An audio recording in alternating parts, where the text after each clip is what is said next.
Era uma dessas madrugadas em que o silêncio não manda na maré. Aquele cheiro acre de fumaça, mistura de pólvora e pneu queimado, já anunciava que a operação anunciada desde semanas antes estava prestes a explodir nas vielas, becos e barracos. Eu, soldado do BOPE, tô acostumado com o medo, com o risco que ronda cada missão. Mas entrar naquele complexo naquele dia era diferente. Era como se o inferno tivesse descido à terra. O que estava em jogo não era só território, não era só prender ou matar. Era uma guerra que deixaria marcas para sempre.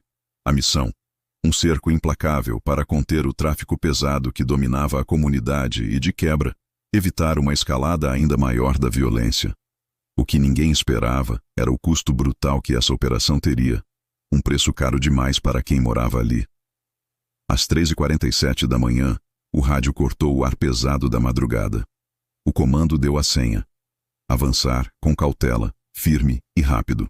A gente sabia o que tinha que fazer, mas a verdade é que cada passo era um convite para o fogo cruzado. Cada curva no beco podia esconder uma emboscada. A adrenalina disparava. O corpo suava frio, mesmo no meio do calor úmido que só o Rio de Janeiro sabe trazer. Nessa hora, na minha mente só passava uma coisa: proteger meus parceiros e cumprir a missão, custe o que custar. O grupo tático do BOPE e a tropa do choque avançavam juntos. A estratégia era dar um cerco completo nas áreas mais críticas da Maré: Vila do João, Vila dos Pinheiros e Nova Holanda.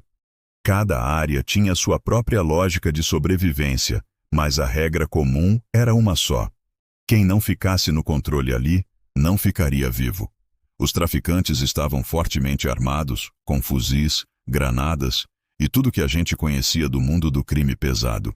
Para eles, aquela resistência era uma questão de honra e poder. Para nós, uma questão de justiça e segurança pública que precisava ser imposta. Quando entramos, a Maré parecia um labirinto de sombras. A única luz vinha dos disparos que cortavam o ar em estampidos secos. Paredes grafitadas de medo e revolta testemunhavam a luta diária dos moradores. Muitos tentavam se proteger atrás dessas paredes, mas a violência não destinita mais. Mulheres e crianças eram tragadas no meio daquele fogo cruzado. A gente via nos olhos delas o desespero de quem sabe que, mais cedo ou mais tarde, a bala poderia chegar. Isso partia o coração, mas cumpríamos nossa função. Minha equipe avançava devagar, firme, tropeçando entre entulho, desviando de barricadas improvisadas. Pneus em chamas, pedaços de madeira, arame farpado, colocadas para dificultar nosso avanço. A cada esquina, o trovão das armas ecoava. O diálogo no rádio ficava mais tenso, com ordens, alertas de posição inimiga e choques de estratégia rápida para garantir que o cerco não fosse rompido. Lembro do olhar do comandante. Presta atenção nos sinais, cada suspiro, cada movimento. Ele sabia que a missão poderia se perder em segundos. Tivemos que dividir as equipes para isolar possíveis rotas de fuga e cortar a logística do tráfico. Era guerra urbana. Era batalha sem trégua.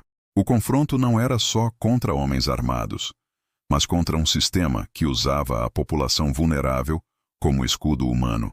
As mulheres que a gente viu naquela madrugada, por vezes, estavam desesperadas, tentando proteger os filhos, enquanto outras, infelizmente, eram usadas como verdadeiros escudos humanos, fibra e carne misturadas num cenário de horror. Mesmo cansados e com a adrenalina a mil, a gente seguiu. E veio a tragédia. Sem aviso, uma troca de tiros intensa bloqueou uma das saídas. O fogo cruzado aumentou. Uma criança desceu correndo por uma viela. Tentou se esconder. Mas o medo era maior que a esperança. A operação, que deveria evitar riscos, deixou marcas profundas. No fim daquele dia, 89 mulheres e crianças tinham morrido. Vítimas do fogo cruzado, da guerra sem sentido em que ninguém queria estar. A conta da guerra urbana nunca fecha do jeito que a gente espera. E nesse cenário revoltante, vi colegas derrubados, mães chorando, e a sensação amarga de que havíamos cruzado uma linha que não deveria ser cruzada. A operação tinha um objetivo, um nome alto e firme: enfrentar o crime organizado e garantir segurança pública. Mas parecia que, a cada passo na maré, o combate levava mais vidas inocentes. Eu, como um dos que esteve lá, não posso esquecer a dor inscrita nas ruas da Maré naquela madrugada. Nem o choro das crianças, nem o desespero das mães, nem o silêncio pesado após o último tiro. Era o preço de uma guerra desigual, sem garantias de vencedor. Apenas sobreviventes carregando histórias que ecoam para além dos muros. A operação foi marcada como uma das mais violentas do Rio nos últimos anos. A mídia falou em resposta firme do Estado. Mas não é assim que eu vejo. Para mim, foi o dia em que a Maré perdeu parte das suas esperanças.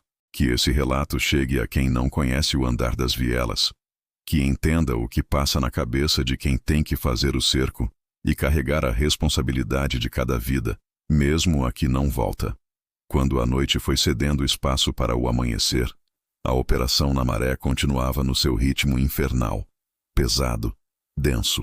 O BOPE e as tropas ali comandadas já tinham passado por tantas horas de confrontos intensos que parecia que o cansaço tentava desesperadamente vencer a firmeza dos homens e mulheres que estavam naquela missão. Mas a missão, que não era só burocracia ou simples ocupação, tinha uma importância dentro daquele cenário de caos que parecia quase infinito. Para muitos, era a esperança de um recomeço, ainda que suado e pesado. Para outros, a expressão máxima da violência que atravessava gerações naqueles becos, ruas e vielas apertadas. O que poucos podiam imaginar era o tamanho do impacto que aquela operação teria, principalmente nas vidas de quem não estava envolvido diretamente no combate. A Maré estava tomada por medo, tristeza e uma constante tensão, como se a qualquer momento tudo pudesse explodir numa sequência interminável de tiros e gritos que rarely lhe paravam. E foi assim, naquele caos, que a gente avançava. O BOPE tinha que segurar as áreas estratégicas, enquanto as equipes de apoio davam cobertura para que a população pudesse, na medida do possível, evitar o fogo cruzado. Infelizmente, essa medida de proteção era frágil diante da intensidade do confronto. Vi mulheres carregando crianças, desesperadas, tentando atravessar as linhas de fogo enquanto tentavam salvá-las do que parecia uma tragédia anunciada. Não era uma questão de escolha. Era um instinto de sobrevivência preso naquela terra de ninguém, onde a única certeza era o perigo constante. A cada passo que dávamos, a luta interna era não deixar que esse horror nos consumisse, porque o peso de ver 89 mulheres e crianças mortas naquela operação marcará para sempre. Eles eram vítimas da guerra que não escolheram, pagaram o preço mais alto pela disputa de poder entre o Estado e o tráfico. Os policiais, mesmo treinados para o pior, sentiam aquele nó no estômago, a dor que não sai do peito. Um colega viu uma mãe sendo atingida ranarente. A criança que ela carregava na barriga estava lá, a inocência num corpo tão pequeno, levando com ela um pedaço da alma da favela. O silêncio do amanhecer foi cortado por gritos e choros, cenas que jamais serão esquecidas. Por mais dura que a gente seja, a missão impõe limites que às vezes parecem intransponíveis. Seja pela ordem, pela estratégia ou pela crueza daquele jogo brutal, as vidas perdidas na operação são a maior cicatriz da nossa luta. A operação foi construída para desarticular grupos criminosos fortemente armados, com o objetivo de restabelecer a paz e segurança naquele território que vira palco constante de violência.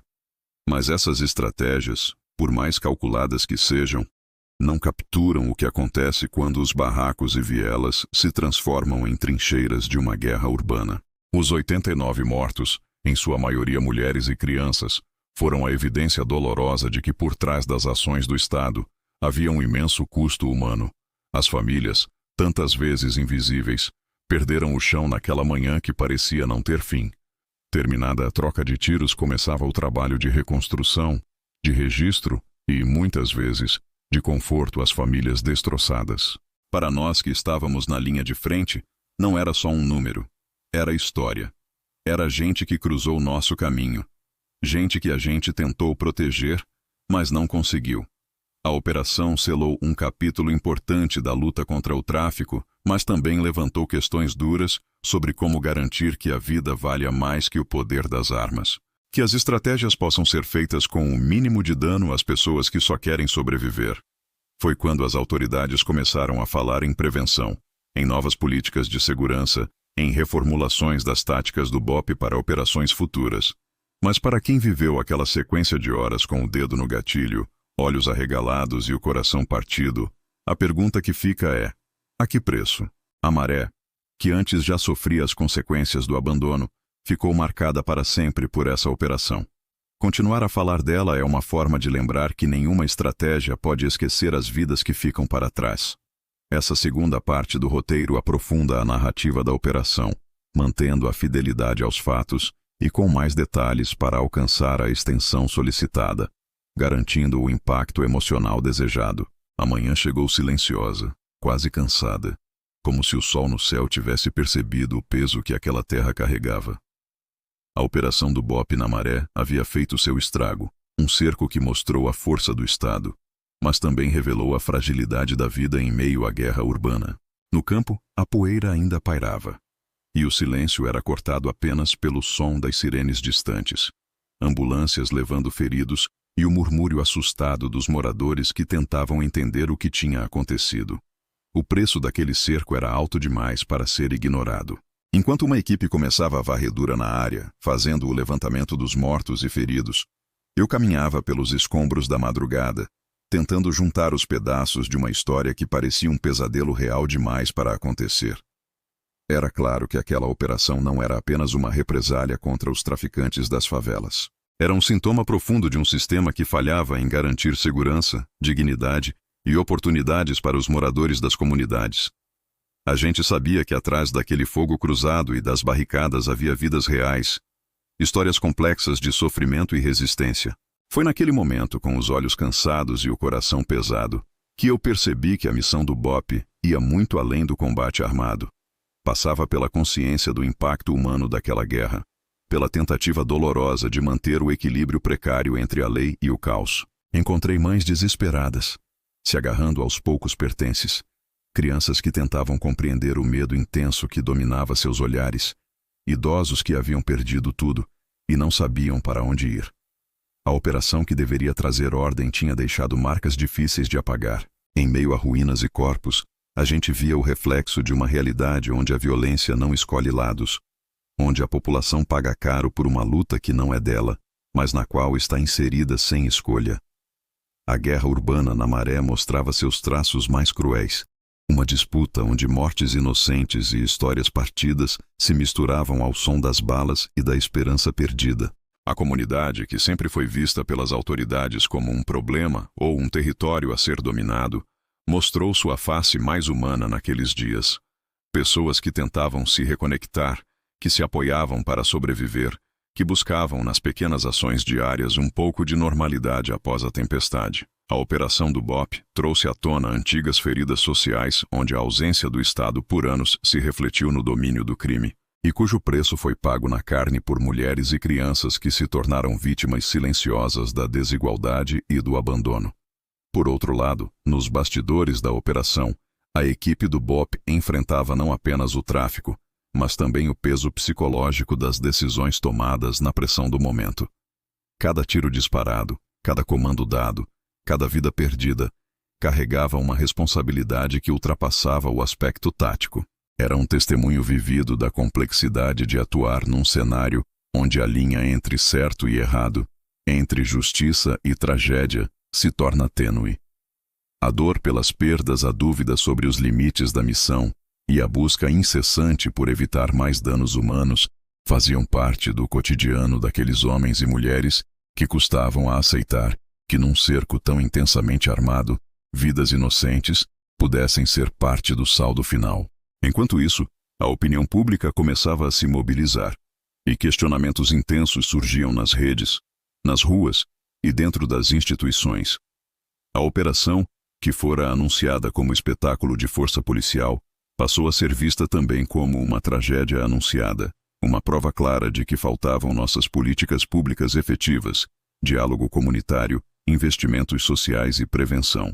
As manchetes nos jornais alternavam entre o discurso de combate ao crime e o relato pungente da morte de 89 pessoas em circunstâncias tão trágicas e controversas. Para muitos, era um sinal de alerta para repensar as estratégias de segurança. Para outros, uma justificativa para ações ainda mais duras. Nesse cenário, a reconstrução social e a mediação política começaram a ganhar espaço.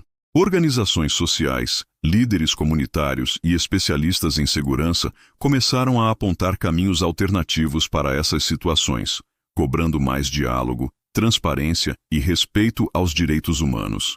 A operação do BOP, com toda sua complexidade, se tornou um exemplo doloroso e emblemático das dificuldades em lidar com a violência nas favelas e refletiu o desafio de balancear o princípio da lei com a proteção da vida, sem cair no ciclo vicioso da guerra urbana sem saída.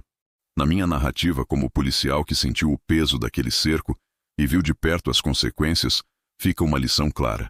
A Maré, com sua beleza e tragédia, não pode ser apenas palco de operações, mas deve ser lugar de oportunidades, respeito e vida.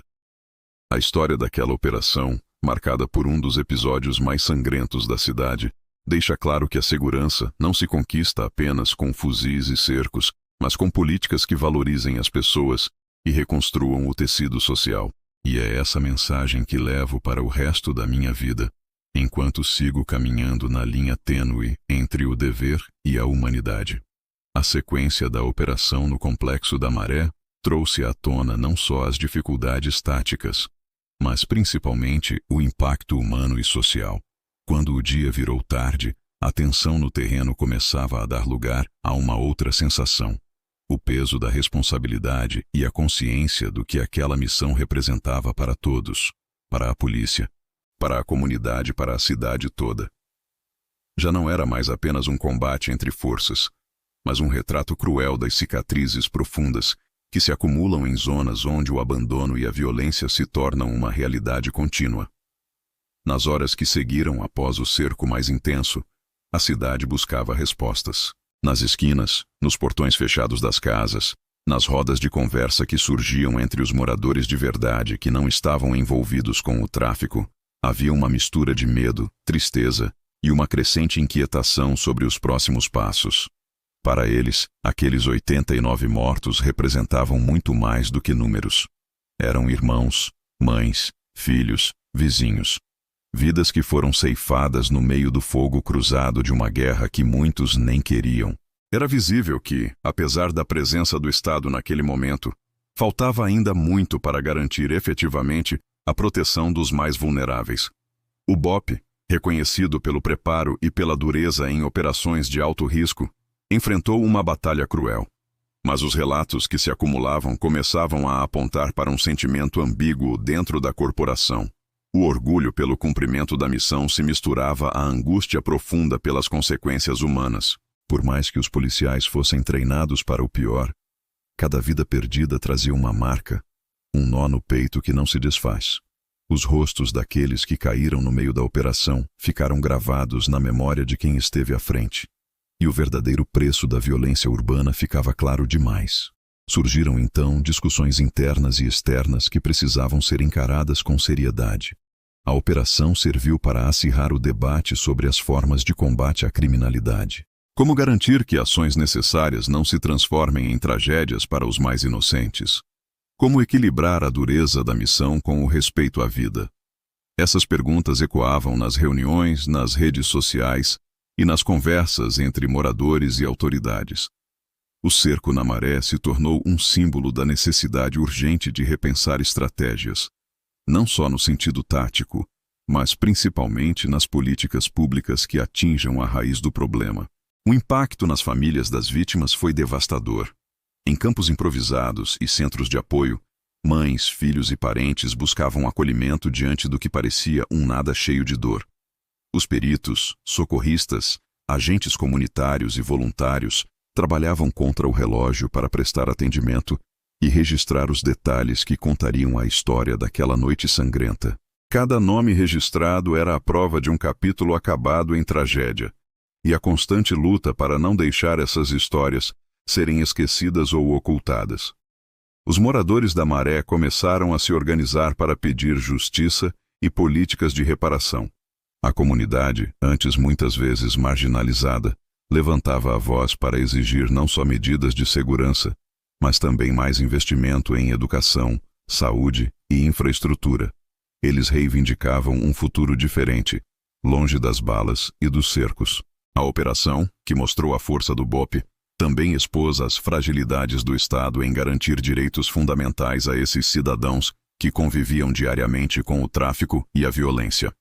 Do outro lado, autoridades e especialistas em segurança pública começaram a apontar para a necessidade de um modelo integrado de atuação.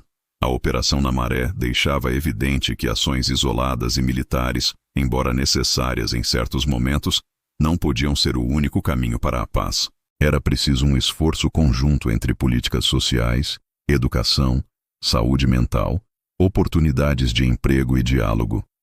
A abordagem repressiva, por mais firme que fosse, não resolveria os problemas estruturais que alimentavam a violência. Esse debate ganhava força e urgência após a operação, que expôs de forma explícita o custo humano dessa luta. Para a polícia, a Maré se transformou num campo de aprendizagem dolorosa. Havia espaço para aprimoramento tático, para inovação no uso de inteligência, para estratégias que minimizassem riscos às populações vulneráveis. Mas também havia o entendimento crescente de que a presença policial deveria vir acompanhada por uma presença mais humana do Estado, permitindo que essas comunidades pudessem, ao menos, vislumbrar um caminho diferente. Não era apenas questão de força, mas de construção de confiança, de reparação de vínculos quebrados por décadas de abandono. Nessa reflexão, os agentes envolvidos na operação carregavam suas experiências pessoais. Histórias de heroísmo, mas também de sofrimento e dúvida. Que preço a gente está disposto a pagar pela paz? Quantas vidas inocentes serão necessárias para que possamos, enfim, dizer que cumprimos nossa missão? Essas são perguntas que, muito além das ordens e estratégias, marcam os policiais no chão da maré, onde a realidade se impõe de forma brutal.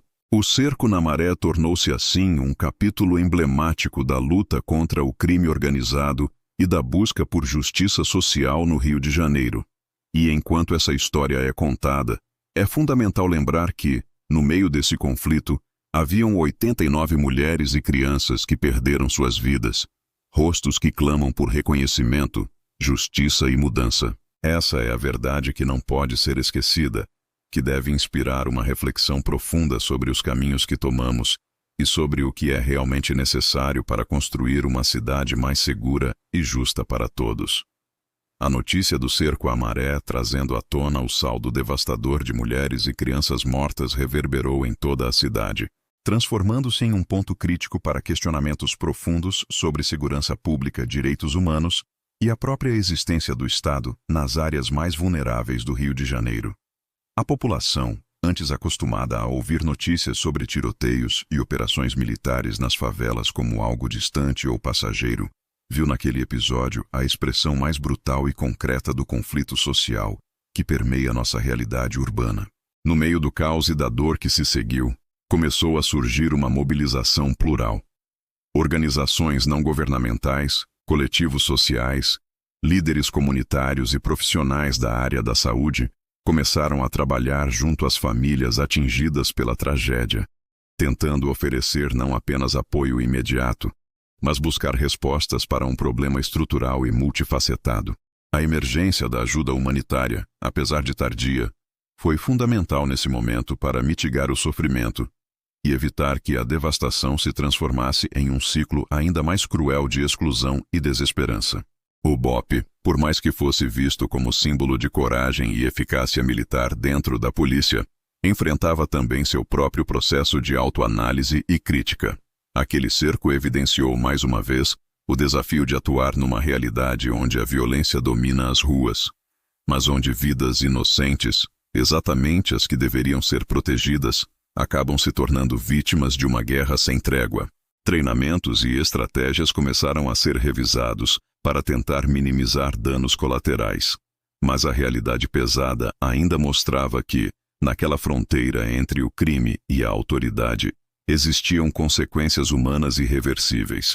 Por trás do batalhão, mutirão de esforços para melhorar a segurança pública e aproximar as comunidades mais isoladas da presença efetiva do Estado.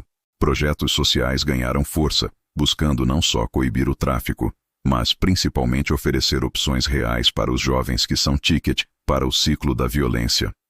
A Operação da Maré tornou-se um marco para essas discussões, mostrando que a segurança tem que ser pensada de forma ampla e que só a repressão não seria suficiente para construir paz verdadeira. A cobertura midiática da operação, com suas imagens e relatos chocantes, gerou grande impacto nacional.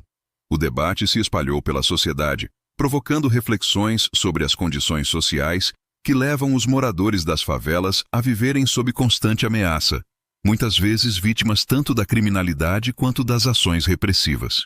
A partir dali, ficou evidente a urgência de um olhar mais humanizado, que considerasse esses territórios como lugares de direitos, cultura, história e potencial.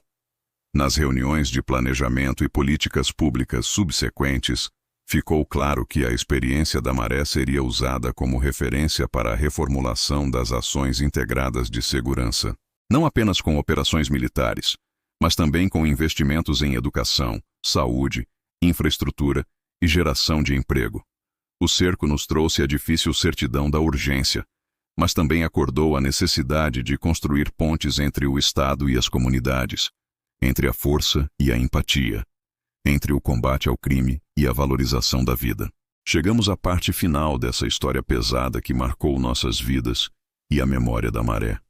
Naquele cerco feroz que deixou marcas profundas, o BOPE cumpriu sua missão, mas foi impossível ignorar o preço cobrado em vidas inocentes.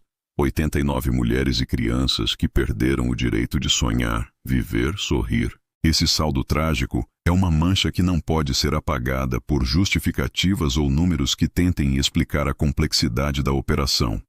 A narrativa dessa última parte revela o que aconteceu depois do fogo cruzado, o que ficou para trás e as lições que a gente, como polícia e sociedade, não pode deixar de aprender. Depois do dia em que o mundo pareceu parar e os tiros deram lugar ao silêncio pesado, iniciou-se um período de reconstrução não só das áreas afetadas, mas principalmente das vidas marcadas pela perda e pelo medo. O BOPE, enfrentando as emoções conflitantes de uma missão que salvou a cidade, mas custou tantas vidas, passou a investir em apoio psicológico e atendimento aos familiares das vítimas, reconhecendo que a guerra contra o crime não pode ser batalhada apenas com armas, mas também com cuidado humano e acolhimento. As imagens que circularam na imprensa, as histórias compartilhadas pelos sobreviventes e os depoimentos de policiais e moradores apontam para uma realidade mais complexa do que aparenta. A Maré não é apenas um território de conflito, mas um lugar onde sonhos foram interrompidos e onde é urgente criar caminhos para a paz social.